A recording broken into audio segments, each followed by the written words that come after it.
என்னதான் நம்ம வாயால பேசினாலும் நம்மளுடைய மனசுக்குன்னு ஒரு குரல் இருக்கும் இல்லையா? மனசு எப்பவுமே பேசிட்டே தான் இருக்கும். அத வச்சுதான் இந்த புத்தகத்தையே எழுதியிருக்காங்க. நடுவுல ரைட்டர் சொல்லியிருப்பாரு, இது எழுதினது நான் கிடையாது. என்னுடைய வாழ்க்கை தான். ஏன்னா காயப்படுத்தினவங்களுக்குலாம் ரொம்பவே நன்றி. அவங்களுடைய ஒரு சொல், ஒரு செயல், ஒரு மௌனம் கூட இதுல கவிதைகளா மாறி இருக்கலாம்னு. எஸ், இது ஒரு கவிதை தொகுப்பு தான். இன்னைக்கு நம்ம என்ன புத்தகத்தை பத்தி பார்க்க போறோம் அப்படின்னா, ரஞ்சித் அவர்களுடைய மனமொழி. இப்போ இந்த புத்தகத்துல இருந்து எனக்கு ரொம்பவே பிடிச்ச 5 கவிதைகள் உங்களுக்காக வாசிச்சு காட்டுறேன். இந்த புக்கு ஃபுல்லாமே பாத்தீங்கன்னா இப்படிதான் இருக்கும். 2 விதமா கவிதை இருக்கும். நான், என் மனம் அப்படின்னு.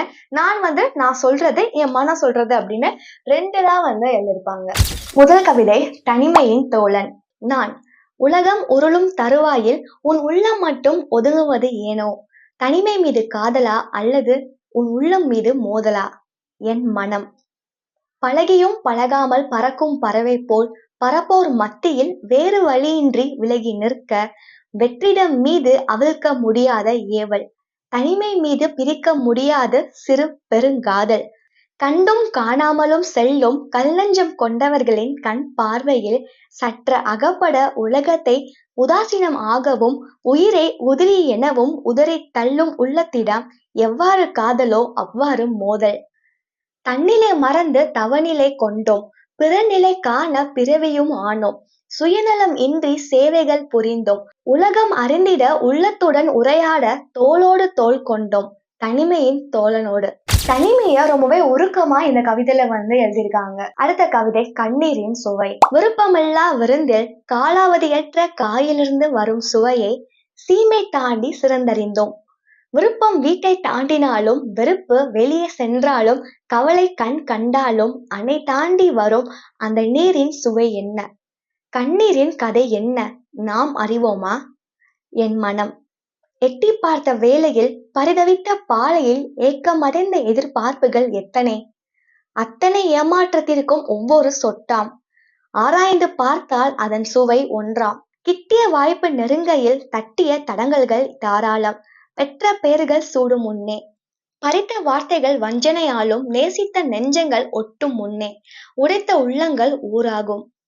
கருணை கட்டுத்தரைக்கு வரும்போது எருமையை எட்டி உதைத்து யமனை எதிர்த்தவனோ, படைத்தவன் பசி தூண்டுகையில் படைத்தவள் இரத்தத்தை ருசித்தவனும் ஆகிய இந்த பூதமூலம், வறுமையின் கொடுமையில் வெறுமையின் பிடியினில் உலகினை உதறியும் அன்பினை அறுத்தெறிந்தும் கருணையை கல்லெறிந்தும் முடிவை நோக்கி முச்சந்தியில் முற்றம் என்ற இறுதி புள்ளி வைக்கையில் முந்திக் கொண்டு வரும் அந்த ஒரு சொட்டின் கண்ணீரின் சுவை யாம் அறிவோம், நீ வேண்டாம். இந்த உலகம் மனுஷங்களுக்கு மட்டும் கிடையாது இல்லையா? அதான் இந்த கவிதையில அழகா சொல்லியிருக்காங்க. நமக்கு மட்டும்தான் இந்த உலகம் அப்படின்னு சொல்லிட்டு ரொம்பவே கேவலமா நடந்துக்கிறோம் இல்லையா? உலகத்தையே அழிச்சிட்டு வரோம். இன்னும் வரப்போற தலைமுறை எப்படி வாழ போறாங்க அப்படின்னு தெரியல இந்த உலகத்துல. ஏன்னா நமக்கே மிச்சம் இருக்குமான்னு தெரியல. அந்த அளவுக்கு நம்ம அழிச்சிட்டே வரோம் எல்லாத்தையும். அத ரொம்பவே தெளிவா அழகா இந்த கவிதையில சொல்லியிருக்காங்க. அடுத்து 3வது கவிதை மாறும் மனிதன். நான் மனிதன் வாழ வகுத்தது மனிதம், மாற்றம் இருந்தும் மாறாதவனாம், மனிதத்தின் மகத்துவத்தை கோணல் மாணலாக எடுத்து வந்தவனாம், நெறிமுறைப்படி வரைமுறை வகுத்தால் குறைநிறை கண்டேன், கூண்டோடும் மாற்றம் குடியேறிய பின்பு குருதியில் ஓட்டம், நாறிய பின்பு நலனற்ற நாட்டம், இதன் பெயர் என்ன?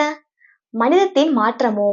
என் மனம் இயற்கையின் படைப்பில் இறைவனும் சமமே, பூச்செடிகளில் உயிர் என்றால் புழுக்களிலும் உயிர்தான், அறிவை வைத்து பிரித்த போதிலும் அத்தனை பிறவிக்கும் அடிப்படை உயிராம், ஆறறிவு பெற்றதால் அனைத்து கடமையும் நமதாம், கடமை யாதனில் கண்டபடி கொள்வதாம், மான் வேட்டையில் புலி இறங்கிட அதனை தடுக்க புலியை கொன்றும் மானை அடித்து மறுநாள் உண்போம், அதன் பெயர் மனிதமாம், காட்டை அழித்து வீட்டை கட்டி எஞ்சிய பலகையில் எழுத்தாய் எழுதுவோம், இயற்கை காவலன் நாம், இயல்பை காப்போம் நாம் என்று மார்த்தட்டி கொள்வதும் மகத்தான மனிதமாம், ஊர் நலன் கருதி தெரிவை பழி கேட்போம், அத்தெருவில் நாம் இருப்போம் எனில் ஊரின் உயிர் கேட்போம், என்ன இது என்று யாராவது கேட்டால் மனதை பொறுத்தே மனிதத்தின் மாற்றம் என்று மறுக்காமல் மறுப்போம், மனிதம் காத்திட, தன்னுயிர் மேம்பட பல தலைமுறை அளிப்போம், பின் தலைமுறை காக்க பிற உலகை கேட்போம், கொடுத்தது எங்கே என்று இறைவன் கேட்டிட மனிதத்தின் வளர்ச்சியில் மடிந்தது இவ்வுலகம் என்று புழுங்காமல் பொய் உரைப்போம், பேராசை பெரும் நட்டத்தை பெயர் ஒன்றில் அடக்கிட மாறும் மனிதம் என்று மறுத்திட, கெடுவது நாம் என்றால் போர்க்கொடி தூக்கி வீதியில் நிற்போம், பறிப்பது நாம் என்றால் கொட்டி கொட்டியே குனியச் சொல்வோம், வேடிக்கை பார்ப்போர் உண்டெனில் மனிதம் மறைவது அவர்தான் காரணம் என்று அடித்து கூறிடுவோம். அப்படியே நின்றிடுவோம். மாற்றானின் மனைவி விதவை ஆன பின் வாழ்க்கை அளிக்க வீட்டிற்குள் அழைக்காத இந்த மனம் மாறுகின்ற மனிதம் மறுபிறவி தடுத்திட மனதார ஏற்பதேனோ இதுவும் மனிதத்தின் சூழ்ச்சிதானோ. இந்த உலகம் மனுஷங்களுக்கு மட்டும் கிடையாது இல்லையா? அதான் இந்த கவிதையில அழகா சொல்லியிருக்காங்க. நமக்கு மட்டும்தான் உலகம் அப்படின்னு சொல்லிட்டு ரொம்பவே கேவலமா நடந்துக்கிறோம் இல்லையா? உலகத்தையே அழிச்சிட்டு வரோம். இன்னும் வரப்போற தலைமுறை எப்படி வாழ போறாங்க அப்படின்னு தெரியும் இந்த உலகத்துல. ஏன்னா நமக்கே மிச்சம் இருக்குமான்னு தெரியல. அந்த அளவுக்கு நம்ம அழிச்சிட்டே வரோம் எல்லாத்தையும். அத ரொம்பவே தெளிவா அழகா இந்த கவிதையில சொல்லியிருக்காங்க. அடுத்து 4வது கவிதை மரணம் என்னும் மாயை. நான் மனித பாதையின் மகத்தான வழியாம். அந்த வழியில் சென்றால் விழியில் காண்பதெல்லாம் வழியாம். வழியே அலறினால் தோன்றுவது 2 கனியாம். ஒன்றை முடிப்பதற்குள் மரணம் என்ற பயணம் முடிவாம். மரணத்தின் மடியில் உறங்கதான் போவோம் எனில் நாம் துவண்டுவது ஏனோ வெற்றி தோல்வி கண்டிட. என் மனம் பிறப்பின் விதையை மண்ணில் போட்டான். அறுப்பின் காலத்தை அளந்து எழுதிய பின்பு சதியென சுடி தட்டினாலும் விதியென பெயர் சூட்டினாலும் இயற்கையாயினும் இறைவனாயினும் இல்லாதவர் பிறப்பார், பிறந்தவர் இறப்பார். இன்றையமையாத வாழ்க்கை எண்ணில் மக்களின் மனதில் சில காலம் நிற்பார். மரணம் என்ற செய்தி மறுமுறை கேட்டிட. ஆரம்பம் உண்டெனில் எல்லையும் உண்டு. எல்லை கஞ்சி முடிவை முந்த நினைத்தால் ஆரம்பம் முன்னே அடங்கிட நேரும். ஆடிய ஆட்டமும் போட்டு வைத்த திட்டமும் எல்லையில்லா பயணத்தின் இன்பம் உண்டோ. வாழ்க்கையை நிர்ணயித்து பகிர்ந்து வாழ்ந்திடுவதே மகுந்த காலத்தின் மரண காலம். செதுக்கிய நினைவுகள் செலவில்லா செல்வம். படுத்த காலத்தில் பாடையில் போவோம். பகிர்ந்து வாழ்ந்த போது பரலோகம் செல்வோம். பலவற்றை கண்டிடுவோம், நினைவில் நின்றிடுவோம். நேசம் காட்டிட நெஞ்சம் இருந்திட, பாசம் காட்டி பகைமை வென்றிட, பயணத்தை தொடர்ந்து பழுதாகாமல் ஓடிட. அடைந்த அன்பும் உடைத்த உள்ளமும் போதும் என நினைக்கையில் பொருத்தமாக வரும் மரணமாம். சொர்க்கம் நரகம் என்ற கேள்வி எதற்கு? வாழும் போதே வாழ்க்கையில் 2ம் அடங்க மரணம் என்ற மாயை வாழ்க்கையின் வரவு. பயணத்தின் முடிவு அன்பின் சோர்வு, அடையாளத்தின் நிறைவு, பகுத்தறிவு என்னும் பண்புடன் பருகினாள். எனக்கு மரணம்னா ரொம்ப ரொம்ப பயம். கண்டிப்பா எல்லாருக்குமே மரணம் பயம் இருக்கதான் செய்யும். பேயை பார்த்து கூட பயப்படாதவங்க மரணத்தை பார்த்து பயப்படுவாங்க. சொர்க்கத்துக்கு போவோமா நரகத்துக்கு போவோமா அப்படின்னு யோசிச்சுட்டே இருப்பேன். மரணத்துக்கு அப்புறம் என்னென்ன நடக்கும் அப்படின்னு சொல்லிட்டு. சோ அதை பத்தினா இந்த கவிதையில சொல்லியிருக்காங்க, நிறைய சொல்லியிருக்காங்க. அடுத்து 5வது கவிதை தமிழோடு மறைவோம். நான் தலைக்குனியா தன்மானம் தடுக்கி விழுந்தாலும் மாறாத மொழி சிற்பமாம். வரைமுறை அறிந்தாலும் வரலாறு யார் அறிவார்? தெளிவில்லார் குறையினால் தெருவோரம் நின்றிடுமோ. பெற்றவரை மறந்தாலும் கற்ற மொழியை நான் விட்டிடுமோ. என் மனம் உற்றவர் உதைத்தாலும் உபதேசித்த உள்ள மொழி. பெற்றவர் பெறாத போது பெயரிட்ட பெருமை மொழி. கற்றவர் களவாடிய போது கவலை காத்த கற்ற மொழி. ஊட்டியே வளர்த்தவர் ஊரோடு போயினும் தோளோடு நின்ற தொன்மை மொழி. இலக்கணம் அறியாத போது இயல்பாய் வந்த இன்ப மொழி. கண்ணீர் சிந்திய வேளையில் கையில் கவியாக மாறிய கவிதை மொழி. காலங்கள் ஓடினாலும் கோலங்கள் மாறினாலும் மனதோடு மாறாத மண்ணின் மூத்த மொழி. என்றைக்கும் என் உயிரோடு பாயும் இந்த மைந்தனின் தாய்மொழி. விரல் சப்பிய வேளையில் விளையாட்டோடு ஆரம்பித்தோம். சுடுகாடு போனாலும் சுமை தாங்காது எனினும் கவியுடன் நாம் கதைப்போம்.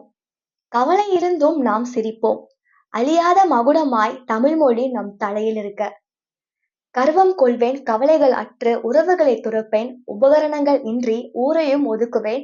ஊதாரி என்ற பெயர் வந்த பற்று. எம்மொழி வந்தாலும் உள்புறம் புரியாதெனில் பின்புறம் சென்றிடும்.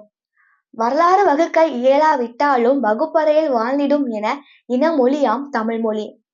மனமிழப்பேன் மானமிழப்பேன் குணமிழப்பேன் குலமிழப்பேன் மதமிழப்பேன் மகனிழப்பேன் மகள் இழப்பேன். உயிரோடு சற்று நடமாட உள்ளத்தோடு சற்று உறவாட. ஆனால் தாய் தந்த மொழிக்கு தவணை ஏதேனும் தேவை எனில் தலையையும் நான் இழப்பேன். தயங்காமல் அடகு வைப்பேன். நம்ம தமிழ் மொழியை பத்தி எவ்வளவு அழகா சொல்லியிருக்காங்க. அதுவும் கிட்டத்தட்ட 2 பக்கத்துக்கு மேல தமிழ் மொழியை பத்தி அழகா சொல்லியிருக்காங்க. வெறும் 5 கவிதைகள்லாம் இந்த புத்தகத்தை நான் படிச்சு காட்டியிருக்கேன். இன்னும் நிறைய அருமையான கவிதைகள் இந்த புத்தகத்துல இருக்கு. நீங்க படிச்சு பார்த்துட்டு எப்படி இருந்துச்சு கீழே கமெண்ட்ல சொல்லுங்க. நான் புக்கோட டீடைல்ஸ் ஆத்தரோட டீடைல்ஸ் டிஸ்கிரிப்ஷன்ல மென்ஷன் பண்றேன். இந்த புக்கோட ரிவ்யூ ஆடியோவா கூட நம்மளுடைய பாட்காஸ்ட்ல இருக்கு. நீங்களும் நானும் மறக்காம நம்ம பாட்காஸ்டையும் ஃபாலோ பண்ணிடுங்க. இதே மாதிரி ஒரு சூப்பரான புக்கோட நெக்ஸ்ட் வீடியோல பார்க்கலாம். பாய்.